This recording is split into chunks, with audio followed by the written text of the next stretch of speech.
And అందరికీ భయంతో కూడిన భక్తి వల్ల వచ్చిన మర్యాద అంటారు కదా, అలాంటిది ఉంది. ఇది చూస్తే పాకిస్తాన్ డిఫెన్స్ మినిస్టర్ ఉన్నాడు కావాల్చా గాడు.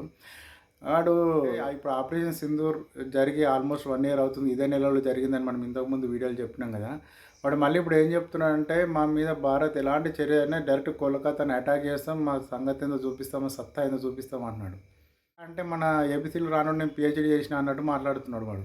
వాడు ఒక్కసారి అటాక్ వాళ్ళు చేసినా మనం చేసినా సెకండరీ. కానీ వాడు ఎందుకు చెప్తున్నా అంటే, రాజ్నాథ్ సింగ్ గారి మధ్య చేసిన స్టేట్మెంట్కి భయపడుతున్నాడు. లిటరలీ వణికిపోతుంది పాకిస్తాన్. కానీ ఒకవేళ అటాక్ అనేది జరిగితే మాత్రం ఈసారి మాత్రం మామూలుగా ఉండదు. కానీ ప్రతిపక్షాలు ఏమనుకుంటారంటే, మళ్ళీ ఎలక్షన్స్ వస్తున్నాయి కదా, దానికోసమే ఇలాంటి చర్యలు చేస్తున్నారని అనుకుంటున్నారు.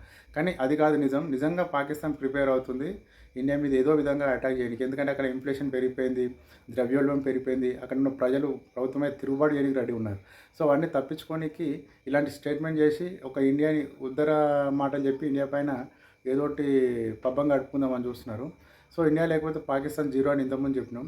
మేబీ చూడాలి, ఒకవేళ వాడు అన్నది నిజమే ఎలాంటి చర్య జరిగినా ప్రతిచర్య మాత్రం భీకరంగా ఉంటుంది, మామూలుగా ఉండదు.